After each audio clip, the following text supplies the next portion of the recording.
Bonjour, très heureux de vous retrouver au Centre des Arts d'Enghien-les-Bains dans le cadre du Paris Images et de ses 5 manifestations pour une conférence transversale consacrée à la production virtuelle. Popularisée par la série The Mandalorian, la production virtuelle sur mur LED offre de nouvelles perspectives créatives aux réalisateurs et à ses collaborateurs artistiques sur le plateau de tournage. Cela modifie également en profondeur l'organisation de tournage, puisqu'on passe d'une structure transversale, horizontale, à une production 360 degrés, où tous les postes créatifs vont amener à collaborer ensemble, du développement à la post-production. Pour parler de cette nouvelle organisation, de cette nouvelle technologie, j'ai le plaisir de recevoir Pierre-Marie Boyer, qui est directeur des productions au Tonton Truqueur, que vous avez rejoint en 2018. C'est une entreprise qui a été fondée par Christian Guillon, qu'on connaît bien ici et qu'on a eu l'occasion de recevoir à plusieurs reprises. Et donc, les Tontons Truqueurs proposent des prestations innovantes en production audiovisuelle, et notamment des solutions qu'on pourrait qualifier de VFX on-set, qui permettent de développer donc, des effets visuels en temps réel sur le plateau de tournage. Alexandre Sodino est le cofondateur avec Jérémy Tondowski de la société Neoced, société toute récente puisqu'elle a été créée cette année, qui est donc spécialisée dans les techniques informatiques temps réel appliquées aux effets spéciaux et évidemment en particulier la production virtuelle sur écran LED et qui s'appuie évidemment sur une longue expertise en la matière, on aura l'occasion d'en parler, sur les plateaux de tournage et en télévision. Et notamment, vous avez travaillé avec le commissariat à l'énergie atomique. Donc, qu'est-ce qui a amené justement cette rencontre et la production sur mur LED? On aura l'occasion d'en parler tout à l'heure. Gaston Marcotti, qui est le fondateur de la société d'effets visuels Bizarroid, et surtout le concepteur de la solution Bixon, qui est une nouvelle technologie de tournage en temps réel. Et enfin, Mathias Schulbourg, qui est fondateur du studio de création immersive L'Atelier d'Aruma. Mathias, vous êtes multicasquette puisque vous êtes à la fois auteur, réalisateur et artiste immersif. Et on vous doit notamment de nombreuses productions VR, notamment Alice, qui a connu un très gros succès dans les festivals internationaux. Et vous êtes à la frontière du théâtre, du jeu vidéo et du cinéma d'animation. Et vous avez participé récemment au premier concert immersif de Jean-Michel Jarre, qui était accessible simultanément en VR et en streaming, et qui était eu lieu il y a quelques semaines, puisque c'était pour le 31 décembre. Et surtout la première performance de danse entièrement tournée en virtual production et en plan séquence, qu'on va appeler Mado XR, mais qui a donné lieu à la création de ce studio. Donc c'est à la fois un contenu et un contenant. Et donc vous êtes lancé dans la fabrication d'un contenu en production virtuelle avec écran LED. Voilà. Pour démarrer cette table ronde, l'idée c'est d'en savoir un petit peu plus sur la production virtuelle, mais surtout la manière dont ça va permettre de faire évoluer la relation de travail, les évolutions sur le plateau de tournage. Et en quoi ça va changer, évidemment, les méthodes de travail pour l'ensemble des postes techniques sur un plateau de tournage. Et avant d'engager plus longuement le débat, l'idée c'était d'évoquer justement, faire un petit peu un point, un petit tour d'horizon des différentes techniques en matière de production virtuelle, parce que c'est vrai qu'en ce moment on parle beaucoup de tournage sur écran LED, c'est vraiment la grande tendance du moment, mais la production virtuelle et le temps réel, c'est bien sûr d'autres choses. Et je voulais commencer avec Pierre-Marie parce que c'est une technologie que vous expérimentez depuis maintenant plusieurs années, notamment à travers une série qui est diffusée sur France Télévisions à 6 grands soleils. Et voilà, donc c'était intéressant justement d'avoir un petit peu votre premier retour d'expérience sur ces diverses technologies. Tout à fait. Merci Yann de nous accueillir au sein de cette table ronde. C'est vrai que nous, on ne fait pas directement de la LED, mais par contre, ça fait déjà quelques années qu'on travaille. Ça fait maintenant 600 épisodes, donc quasiment 3 ans qu'on travaille avec de la production virtuelle. Donc nous, on est, comme je l'ai dit, l'étape d'avant, c'est-à-dire qu'au lieu d'avoir un écran LED dans lequel on va diffuser ces décors augmentés, on va dire, ces décors 3D, temps réel, au lieu d'avoir un écran LED sur lequel on les diffuse, on va utiliser la bonne vieille méthode du fond vert, donc du green screen. Alors ce que je propose, c'est les images viennent d'être lancées, donc peut-être d'en dire quelques mots et de les Tout à fait, commenter. Donc, nous, on a vraiment vocation à on va dire, pousser les murs du studio en faisant croire qu'on tourne dans des environnements réels. Donc pour cela, on va utiliser ce qu'on appelle des découvertes. Et donc découvertes, c'est derrière les fenêtres ou derrière les portes, comme vous pouvez le voir ici. On va aussi également faire de l'extension de décors numériques. Donc là, avec une nécessité, en tout cas, de précision un peu plus importante, hein, parce que lorsqu'on raccorde du réel à du virtuel, tout l'enjeu, en effet, est que les deux matchent. Donc c'est vraiment important d'avoir un peu plus de précision lorsqu'on fait de la prolongation de décors virtuels par rapport à de la découverte. Donc c'est des choses auxquelles nous sommes maintenant confrontés depuis quelques années. Et il faut voir en fait que ce sont les prémices, hein, de cette techno LED, car il y a quand même en commun de nombreuses fonctions et de nombreuses opérations qu'on va devoir faire, y compris avec les LED, hein, qui est une technologie que nous aussi, sur laquelle nous sommes en train de faire un peu de recherche et développement dessus. Mais les opérations qui sont donc le tracking caméra et le rendu d'image temps réel sont déjà des opérations que voilà, nous investiguons et nous travaillons depuis quelques années et sur lesquelles nous nous perfectionnons, on va dire, chaque jour grâce à ce tournage quotidien. Néanmoins, voilà, la différence, on va dire, avec un système qui va permettre donc de projeter l'image sur un écran LED, c'est qu'on va s'éviter l'étape de keying, donc d'effacement du verre, et que directement dans la caméra, on va être capable de voir l'image compositée, comme on dit, sans avoir à faire d'opération en post-production. Nous également, on est capable d'afficher cette image compositée sur le plateau. Néanmoins, elle nécessite un traitement numérique supplémentaire. Et avec les limites qu'on connaît du keying, c'est-à-dire, voilà, bien sûr, avec beaucoup de temps, on peut arriver à des résultats extrêmement satisfaisants, voire excellents.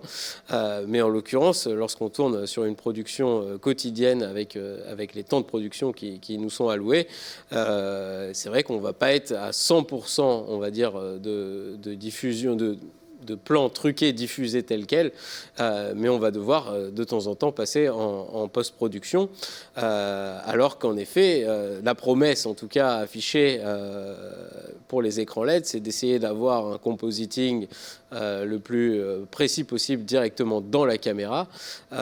Pour cela, voilà, il y a encore, il y a du boulot, mais on commence déjà à toucher une mise en œuvre vraiment intéressante sur certaines productions qui vont nous être présentées ici.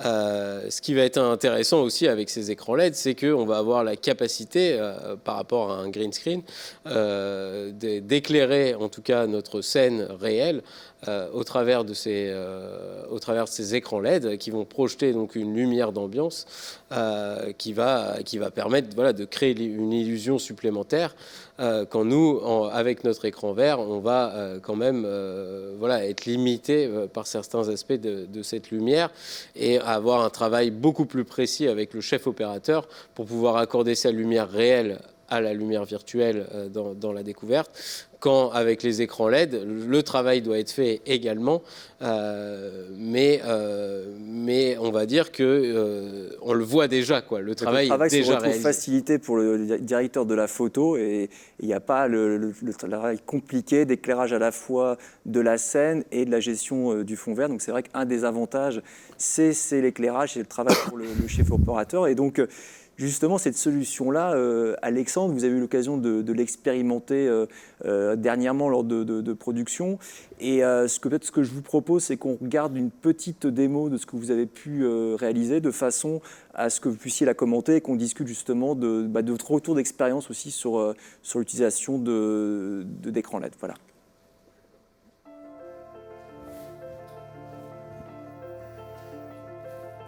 Voilà, donc ça c'est une démo qu'on a tournée en août dernier sur un écran d'une taille moyenne, c'est-à-dire celui-là faisait 9 mètres de large sur 4 mètres de haut, ce qui n'est pas un très très grand écran, hein, pour avoir une référence à peu près. The Mandalorian, leur studio principal fait 22,5 mètres de large sur 6 mètres de haut. Voilà, et puis là on montre différentes techniques, et en particulier voilà, j'aime bien ce plan qui montre vraiment l'intérêt de la LED, qui est d'apporter les reflets parfaitement réalistes, par exemple dans une carrosserie de voiture, mais dans n'importe quelle surface réfléchissante. Hein. la technique a été développée entre autres sur Mandalorian parce qu'il porte une armure qui est pratiquement une armure en miroir. Donc évidemment, sur un fond vert, son armure elle est toute verte et au compositing c'est juste un cauchemar. Alors tout se fait, c'est toujours pareil, mais bon, c'est juste un cauchemar. Là, les LED vont apporter la vraie lumière et donc les vrais reflets. Et donc dans la démo, vous avez vu au début cette scène dans un appartement où la table est en verre et là où nouveau les reflets sont juste sur la table en verre, dans les verres, les transparences, etc. Les LED permettent cette intégration très poussée. Ouais.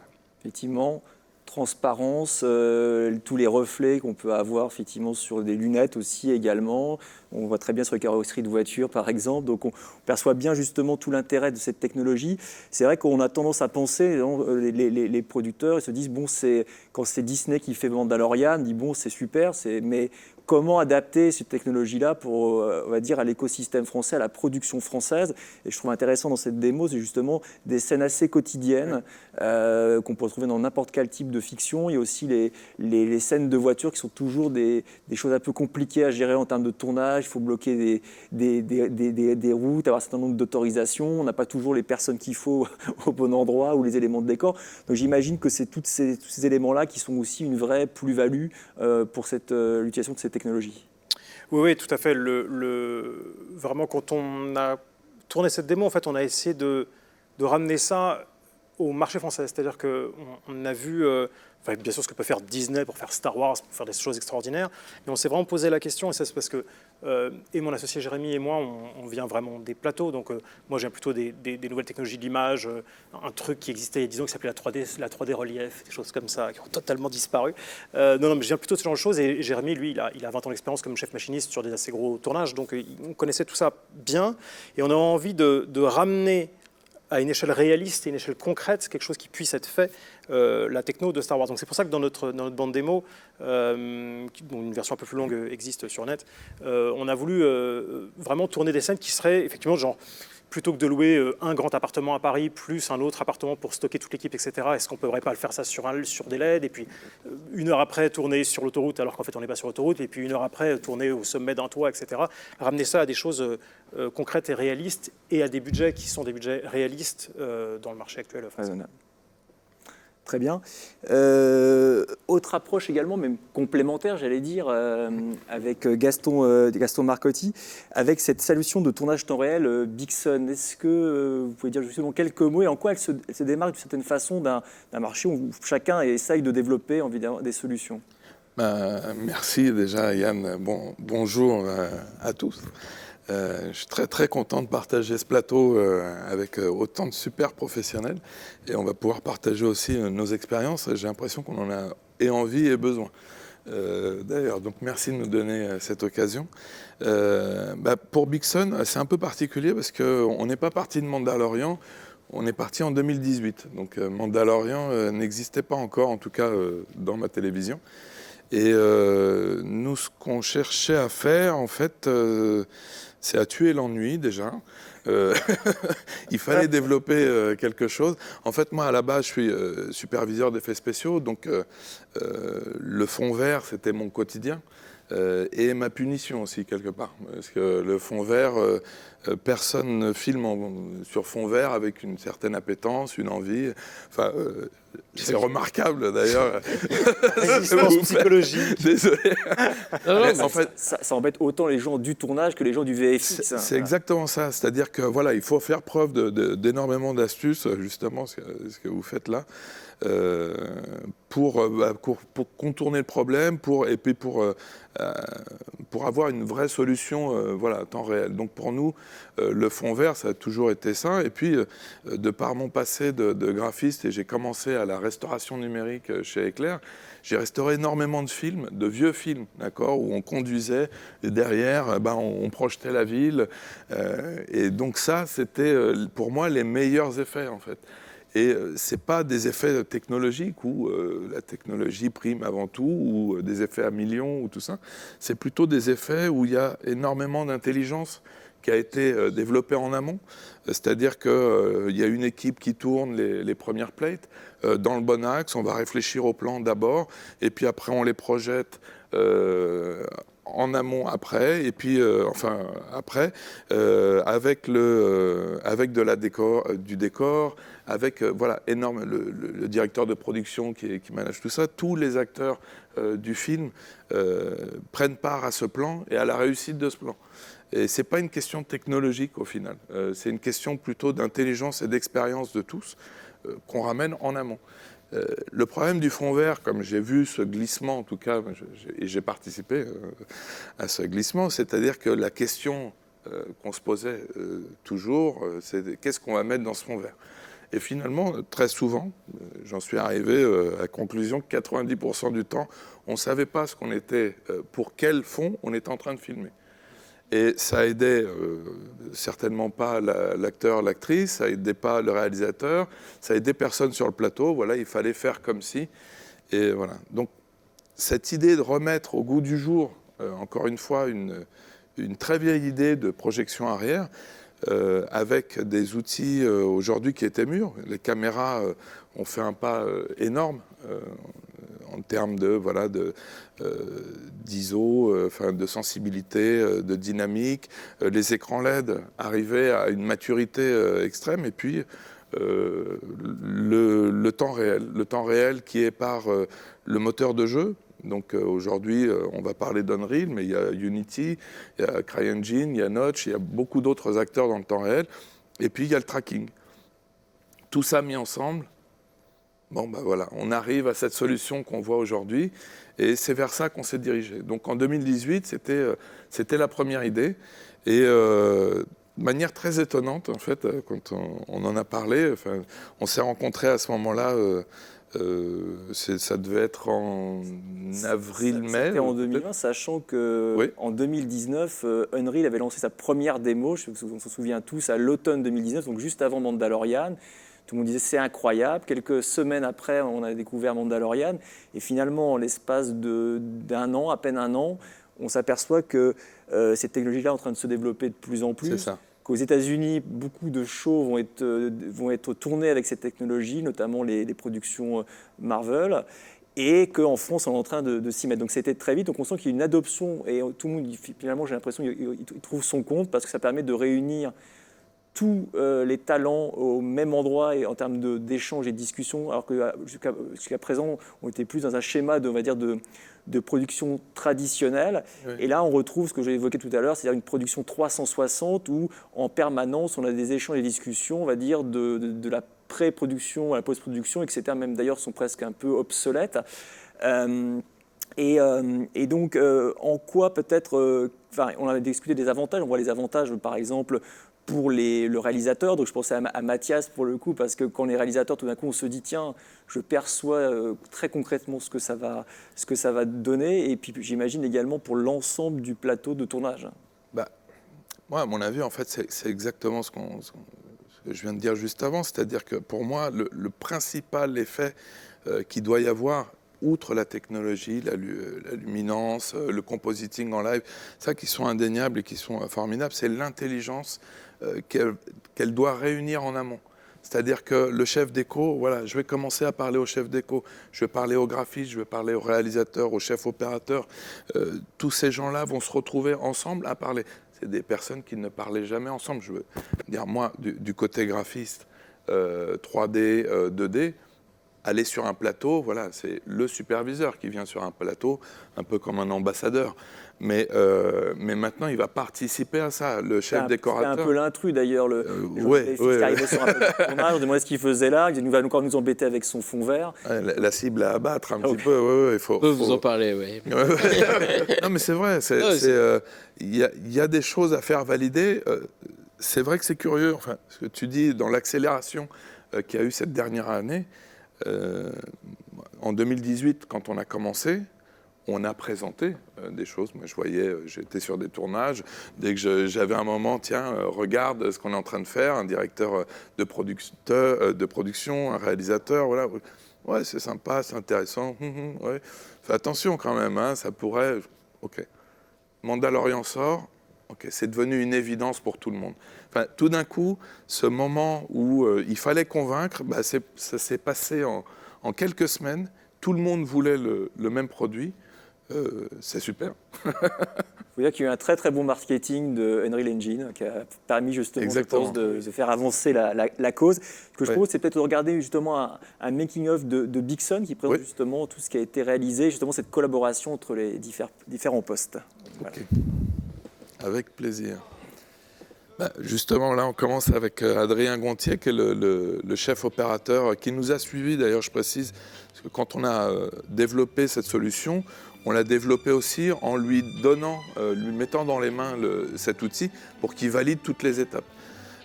Donc là, Dani Verissimo-Petit, notre actrice, qui est à sa fenêtre, qui est sur un plan en plus impossible, où on va passer de l'autre côté du miroir.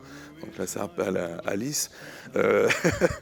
On passe de l'autre côté du miroir. Voilà, c'est le type de plans qui sont super, super beaux et super intéressants à faire justement avec cette technologie. Justement, un des bénéfices, là on peut voir pour l'actrice par exemple, si je lui demande de regarder le bâtiment qui est en face, elle sait exactement où regarder. Si je dois lui indiquer ça sur un fond vert, on peut passer 10 minutes à en parler. Voilà, donc là on est pareil. À l'époque on travaillait sur Unity, donc ça c'est l'interface de Unity que vous voyez. Donc sur Steadicam, ça monte effectivement sur Steady, ça monte sur Gru. Et voilà, après on vérifie tout au combo. Et je dois dire que les premiers plans, quand ils sont sortis, on était tous bluffés. En fait, avec quelle facilité on réussissait. En réalité, on était étonnés que ça fonctionne. Et même ému. Alors, ça c'était le petit clin d'œil pour Unreal, hein, on a fait venir une moto. Si on avait pu faire rentrer une voiture, on aurait fait rentrer la voiture. Ou un camion. Et c'est vrai que l'éclairage direct sur des chromes, voilà, les réflexions, toutes ces choses-là, bah, c'est extraordinaire, quoi. Et par exemple, le travail de réflexion sur les lunettes, c'est des choses qu'on peut passer beaucoup de temps en post-production. Ouais, et là, typiquement, c'est un écran mobile qu'on appelle un totem voilà, de light, où on renvoie justement avec un pitch. Donc on parlera après peut-être des définitions, mais un pitch beaucoup plus gros, mais qui va bouger et on va pouvoir renvoyer aussi des vidéos, des photos dedans et pouvoir rééclairer. Ça va être la lumière d'appoint pour le chef opérateur qui vient en complément de toutes les lumières qu'il y a traditionnellement sur le plateau. Et un grand merci à toute l'équipe qui était là. D'ailleurs, je les salue, c'est l'équipe de Phosphore qui ont dit merci parce qu'il y a eu beaucoup... Parce qu'il faut les écrans pour faire ça. Il faut les écrans, il faut l'énergie, et puis il faut des gens qui croient finalement à tout ça. Parce que c'est... on va peut-être parler du prix à un moment. Il y a un prix d'entrée. Là, on est quelque part moins sur la partie plateau et coûts et studio. Et ça a été évoqué récemment lors de d'autres tables rondes. Mais c'est vrai que l'objet un peu de cette rencontre, c'est aussi de parler plateau de tournage. Parce que souvent... Voilà, on a le matériel, on a les murs LED, la technologie, et c'est comment on se l'approprie, surtout comment créer de nouvelles méthodes de travail et comment impliquer tout le monde, parce qu'effectivement, ça paraît extrêmement séduisant à regarder en termes d'image, maintenant c'est expliqué, mais ça implique aussi un changement d'organisation, un schéma de pensée différent pour l'ensemble des collaborateurs artistiques du réalisateur. Donc Mathias, justement, merci en tout cas d'être parmi nous, parce que vous êtes réalisateur, et donc j'imagine que vous avez perçu assez rapidement tout l'intérêt que ça pouvait présenter pour vos projets, mais également il a fallu peut-être convaincre les différents partenaires, les différents collaborateurs artistiques de la manière dont vous alliez travailler ensemble. Mais c'est vraiment par étapes. En fait, moi, je m'intéresse beaucoup aux nouvelles formes d'images, ce qu'elles peuvent apporter à la narration. Donc, par exemple, j'ai fait des épisodes interactifs de la série Doctor Who, des épisodes immersifs pour OCS, des choses comme ça. Et au studio, du coup, en 2018, j'ai monté mon propre studio de création. Et on s'est rendu compte que la bijoute commune à tous nos films, quels qu'ils soient, et avec différentes typologies, ça devenait vraiment le temps réel. D'abord en outil de prévise, et puis au fur et à mesure, carrément en outil de production. Et on s'est rendu compte que sur la VR, nos prods étaient intégralement sur Unreal ou sur Unity. Et puis progressivement aussi le motion capture. Ça, c'est un biais personnel parce que ça me permet de faire de l'animation tout en dirigeant des comédiens. Et donc on avait une bijoute au petit track. Et on s'est rendu compte qu'en fait, on avait du savoir-faire temps réel, du savoir-faire de motion capture. Et quand j'ai vu ces premières images de tests en passant chez ILM à San Francisco, d'écran LED et de studio. Je me suis dit, c'est fou, c'est dingue. C'est tout le travail qu'on fait où on se déconnectait progressivement du live action et du cinéma, qui d'un coup, ça se raccroche. On raccrochait les wagons. Une convergence et finalement. Il y a une convergence. Vous aviez déjà expérimenté finalement. C'est ça. Et donc mon savoir-faire live action d'avant re-rencontrait toutes les expérimentations un peu folles qu'on était en train de faire en temps réel et en tracking. Et donc je me suis vraiment posé la question de qu'est-ce qu'on allait pouvoir faire avec cette techno qui ne serait pas juste l'usage qu'on a immédiatement de backdrop à la Hitchcock, la chose à laquelle on pense immédiatement. Et comme moi, mon travail, j'aime bien mêler le travail de live, la performance avec le cinéma d'animation, par exemple. Je me suis dit, il y a un trouble étonnant qu'on peut vraiment créer entre la performance et l'espace, ce plateau LED, et voir jusqu'où on pouvait pousser ça. Et donc j'ai rencontré les gens de Mado XR qui m'ont approché pour monter cette solution avec eux et essayer d'écrire un film expérimental qui s'appelle donc Mado, dans lequel l'idée était, j'avais été beaucoup inspiré par une pièce de théâtre qui s'appelle Cold Blood de Jaco van Dormae, où en fait les gens viennent voir, la pièce de théâtre, c'est les gens qui viennent voir un film en train de se tourner. Et on voit vraiment les artisans, les maquettistes en train de manipuler des maquettes pendant 1h30, et on a en face de nous un long métrage en train de se produire, et c'est complètement saisissant de sensibilité et de beauté. Je me suis dit, ça serait fou d'arriver à reproduire cette logique-là dans un contexte de virtual production, et de dire, qu'est-ce que je ne peux pas faire en cinéma traditionnel? Je ne peux pas faire un long plan séquence qui me transporte d'un univers à un autre, donc l'esthétique Alice. Je peux pas... c'est très compliqué d'avoir sur le set des réelles interactions entre le set physique et le set et les backdrops virtuels. Et donc, par idées successives, comme ça, je suis arrivé au découpage de Mado, qui est un film finalement de danse contemporaine, interprété par Fanny Sage. Les gens étaient invités à une performance, ils venaient sur le plateau de Mado XR à Gennevilliers, et il y avait donc tout un onboarding avec un pré-show, puis le set. On les posait sur ce plateau LED où ils ne voyaient rien, ils étaient dans l'obscurité totale. Et là, les écrans commencent à s'allumer au fur et à mesure, et en fait, en montant en puissance, ils se rendent compte qu'ils sont littéralement entourés de manière complètement panoptique à 360 degrés d'écran. Et progressivement, ils se rendent compte que les écrans sont des extensions de l'univers avec lesquels la danseuse interagit. Comme la danseuse est traquée, qu'elle a des accessoires traqués, elle peut jouer avec les décors, jouer avec le sol, le plafond, les murs, éclairer des fonds numériques, réagir à ce qui se passe dans les fonds. Et vraiment penser ce court-métrage d'une dizaine de minutes comme un plan. On propose peut-être de voir quelques images. Oui, carrément. Ouais. Ah.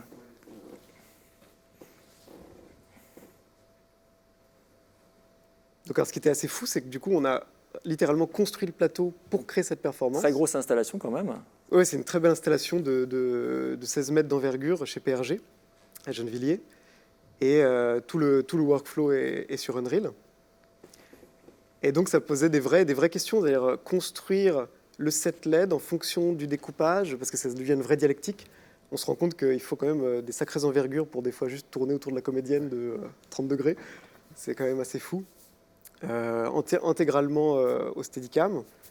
Et donc, la performance devient une chorégraphie entre la danseuse, les fonds, le Steadicammer, mais aussi tout un tas d'opérateurs live, puisque ce qui était fort avec cette idée, c'est que tout allait réagir de manière organique à la performance. Donc les lumières sont déclenchées, Unreal est piloté par un opérateur, le son est piloté en live par un opérateur, le tracking, les écrans. Donc il y a vraiment une armée d'opérateurs live comme au théâtre, qui sont en train d'opérer un show qui est en fait un plan séquence en train de se tourner.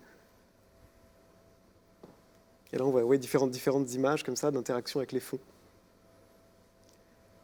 Et en termes d'esthétique, c'est vrai que ça me plaisait beaucoup même d'assumer le trouble. Je sais que souvent, on n'utilise pas des sols et des plafonds en VP parce que c'est très dur à exploiter, on construit du physique. Moi, je trouvais ça intéressant d'assumer complètement ce sol artificiel qui parfois est une extension, parfois est un sol, et vraiment de construire comme ça le trouble entre le live et la prise de vue réelle.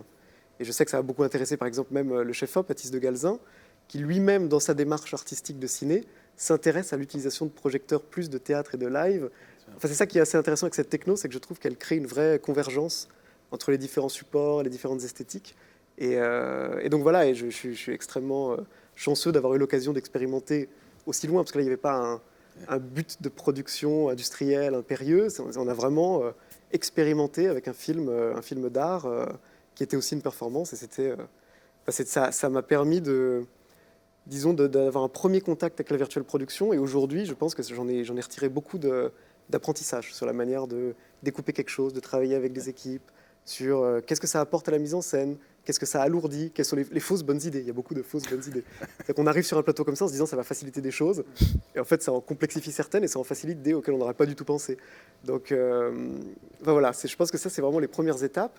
Il y a l'aspect technologique industriel qui est vraiment en cours. Je pense que des plateaux vont ouvrir de partout. Et puis ça va encore continuer à évoluer. Ça va continuer à évoluer. Je pense qu'il n'y aura pas que Epic, Unreal et Display. Il va y avoir tout un tas de technologies sur le marché. Donc là, la question, c'est comment les artistes, les metteurs en scène vont s'emparer de ces outils-là, découper des films, trouver le bon équilibre entre décors tangibles et décors en virtual production. Et qu'est-ce que ça va ouvrir aussi, à mon avis, comme nouveaux formats qui sont même pas du cinéma. Parce que moi, mon fantasme, c'est pour moi, un stage LED comme ça, c'est aussi un lieu expérientiel en soi.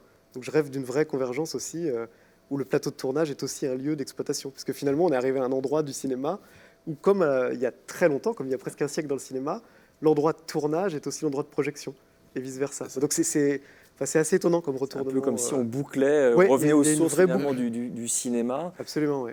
Justement, quand il y a une nouvelle technologie, généralement, il y a des inquiétudes, ce qui est légitime dans certains corps de métier. Voilà, tout d'un coup, il y a une nouvelle façon de travailler, ça bouscule un petit peu l'ordre établi. On avait eu ça avec le fond vert, en disant, bah, tiens, je suis chef décorateur, est-ce qu'ils ne vont pas me piquer mon métier en créant des assets 3D? Comment justement ça se passe? Et qu'est-ce que l'arrivée de cette technologie, finalement, met un peu tout le monde d'accord, tout le monde se dit, mais tout le monde peut en tirer un bénéfice. Les gens de la lumière, on a perçu qu'ils avaient pour un vrai bénéfice de maîtriser beaucoup mieux la lumière. Quid, par exemple, des gens du décor? Est-ce que, par exemple, le métier de chef décorateur est amené à évoluer? Peut-être qu'on va parler de production designer, de gens qui auront à la fois une compétence sur le plateau de tournage, mais également travaillant sur des assets 3D. Comment voyez-vous justement l'évolution dans les mois, les années à venir sur ces sujets-là? Chez nous, en tout cas, c'est pas des évolutions, c'est d'actualité. Hein, c'est pas tous les jours, mais mes collègues chefs décorateurs travaillent vraiment de très près avec nous pour plusieurs raisons. Pour certaines raisons techniques, hein, notamment, il faut masquer notre tracker de tracking dans le décor sans qu'il soit vu au cadre. Donc ça, déjà, il y a un travail qui est réalisé.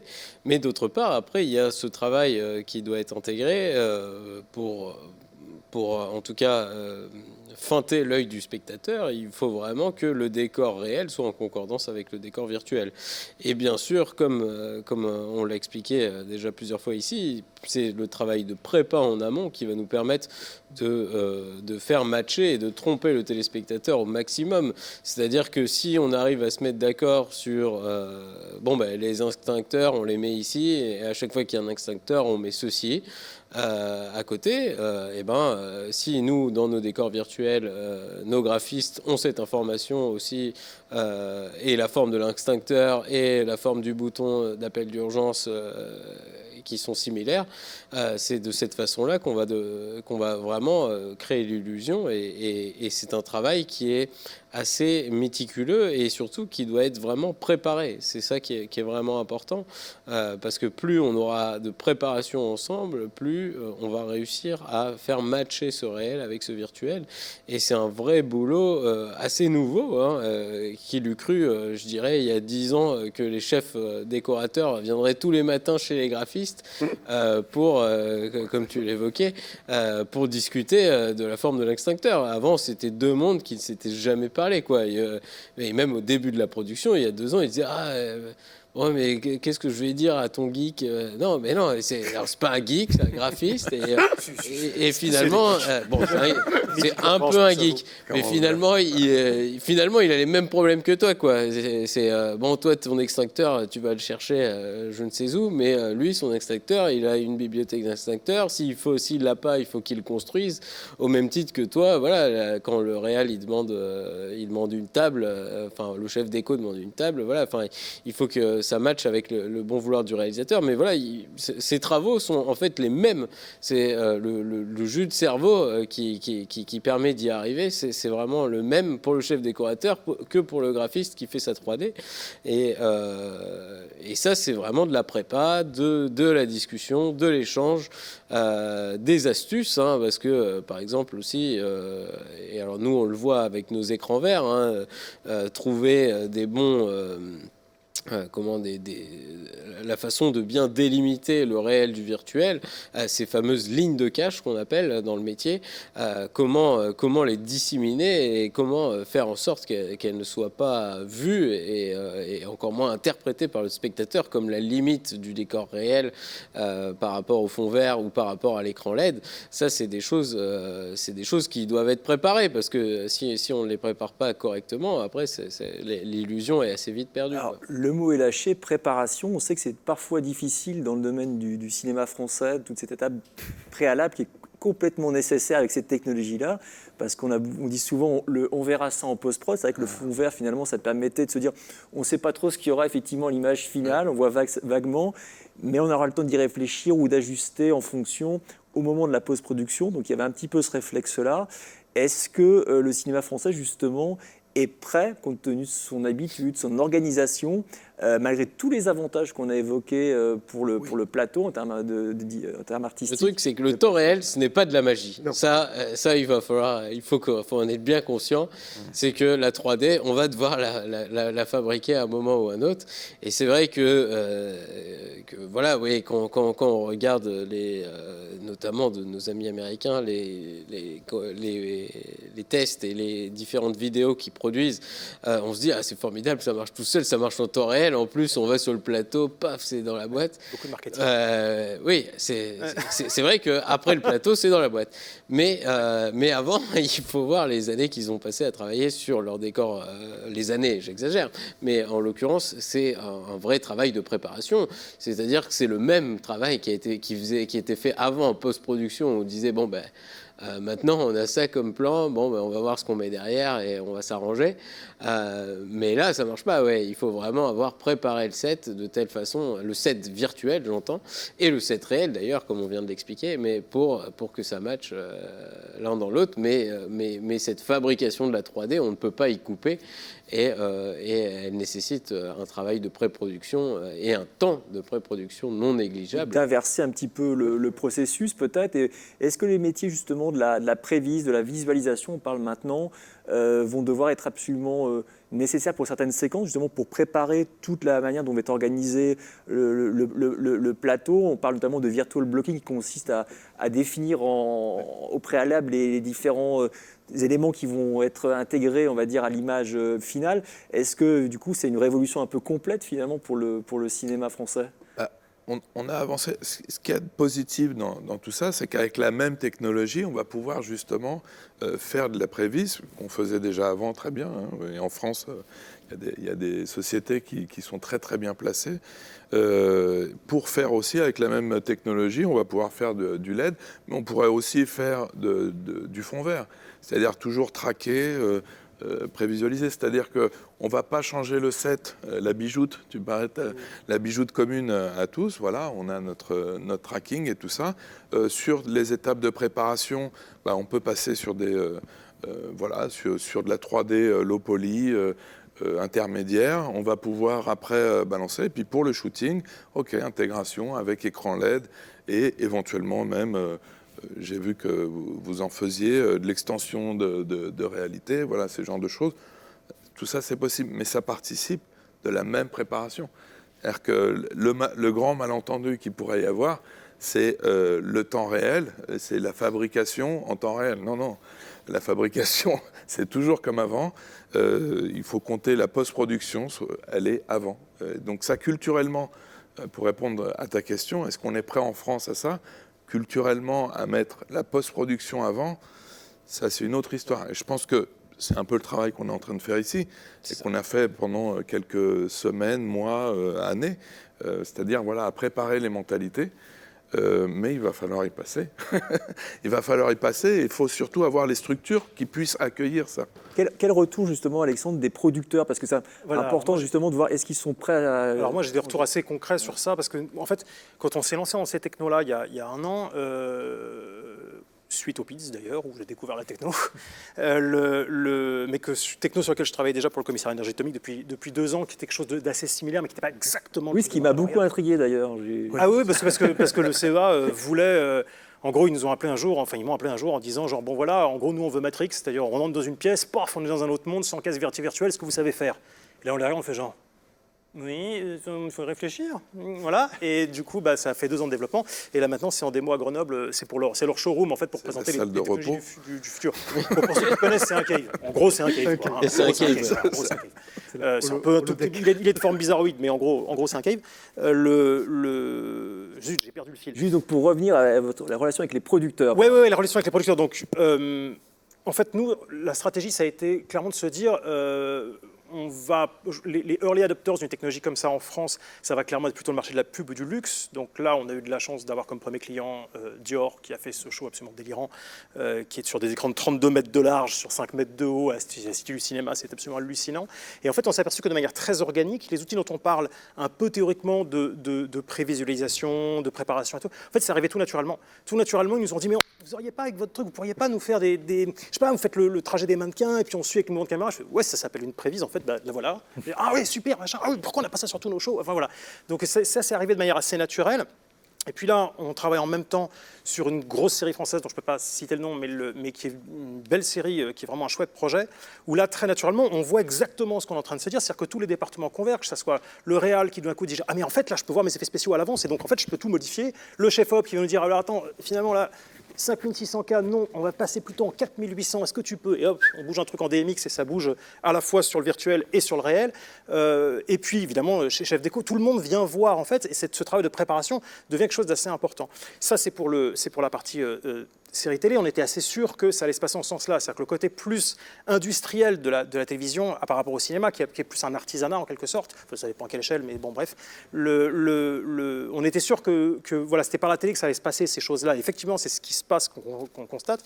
Et pareil, on travaille sur un très gros film français à côté, qui est un film d'action, enfin une comédie d'action balèze. Et là, en fait, ils savent, parce que c'est des gens qui ont déjà travaillé aux États-Unis, etc., et ils savent très bien que ces technos-là amènent à se pencher plus sur la pré-production, mais c'est plutôt vu comme un bien, parce que le temps de pré-production, c'est souvent un temps qui est moins cher qu'un temps de post-production, ne serait-ce que parce que... Qui a du mal aussi à se financer, notamment dans le cinéma français, où souvent ils arrivent avec des temps de préparation assez courts. Ouais.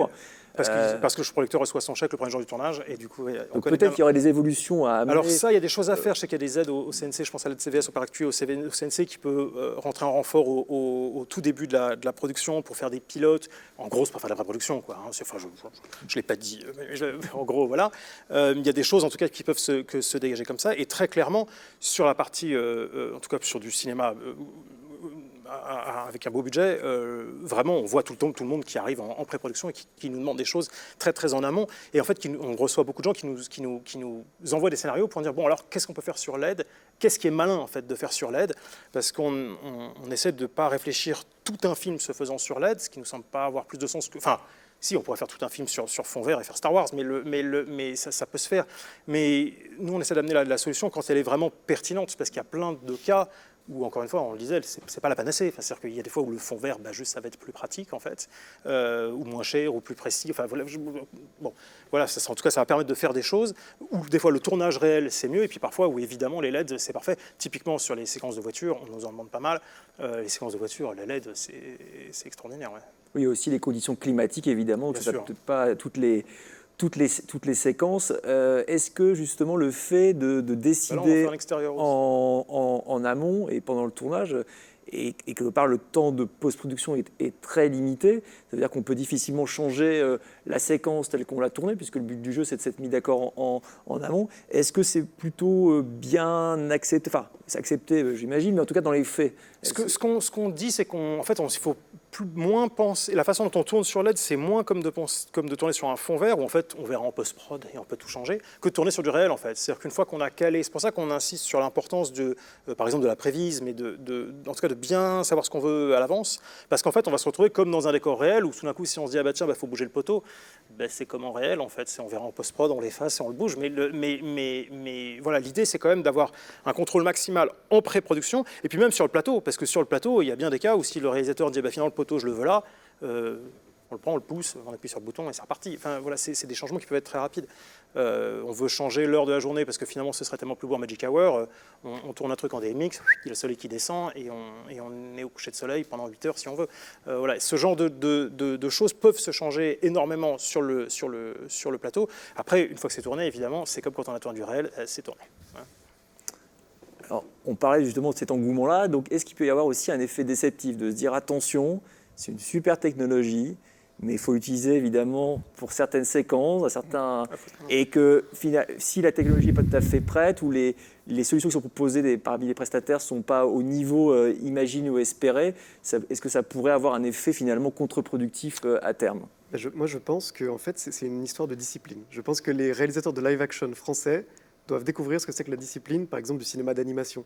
C'est drôle, ils découvrent ce que c'est qu'un layout, qu'un blocking, qu'une animatique. En fait, c'est pour ça que tu parles des réalisateurs anglo-saxons. C'est naturel pour eux parce que les films sont devenus à 80% de l'animation. Donc, ils connaissent le vocabulaire, ils connaissent la logique de production. Donc, ça nécessite vraiment une vraie discipline de fabrication. Donc, il faut bosser en amont. Il faut bosser son découpage. Il faut rebosser son découpage en fonction de la réalité du set. Il faut rebosser son découpage en fonction de ce qui vient de la post-prod. Et je pense que c'est... D'ailleurs, on ne peut même plus dire post-prod, en fait. Oui, c'est ce qui vient des graphistes. Il faut dire des graphistes, ouais, tout à fait. Et après, c'est vraiment de l'humain, parce qu'en fait, ça nécessite d'avoir des leads qui ont les nerfs un peu solides, parce que c'est beaucoup de langues étrangères qui doivent se parler. Moi, je pense, par exemple, chef opérateur. Les gens sont victimes du marketing de Epic, qui est génial, de Mandalorian. Le chef op, il pense qu'il va arriver sur son set avec un iPad, qu'il va changer ses lumières et que ça va tout se connecter. Mais en fait, la réalité, c'est que tu as un chef-op qui est devant un graphiste Unreal et qui ne font pas la lumière de la même manière. Parce que tu ne fais pas rebondir un gobo sur une surface qui d'un coup donne une lumière. Non, ce n'est même pas la même manière. Donc il faut des chefs opérateurs, des leads qui comprennent que c'est une autre manière de fabriquer, même de penser l'image. C'est-à-dire comment on fait une lumière en 3D par rapport à comment on fait une lumière sur un plateau. Moi, je me souviens de cette espèce de débat fou sur Gravity. Pourquoi on a donné un Oscar à un chef opérateur qui a fait que de la 3D? Parce qu'il s'est intéressé. Il a fait de la lumière en 3D. Là, on va avoir ça aussi en virtual production, c'est-à-dire des leads qui vont se dire « Ok, d'accord, c'est ça Unreal, c'est ça tes limitations, explique-moi », qui va se poser avec un graphiste, qui va dire « Comment tu éclaires ce set? C'est quoi tes différentes techniques? C'est quoi tes projets? Est-ce qu'on peut aller plus loin ?» Qui saura, qui peut peut-être demander à un technicien d'aller plus loin, de lui fabriquer des outils. C'est toute une curiosité comme ça. Parce que, juste pour rebondir sur ce que tu dis, c'est pour ça qu'on essaie de s'adapter aussi à avoir une ergonomie qui est une ergonomie connue par les gens du milieu, parce qu'il ne s'agit pas que les gens soient effrayés en disant genre « Oulala, il va falloir apprendre à logiciel d'image de synthèse », c'est pas du tout ça.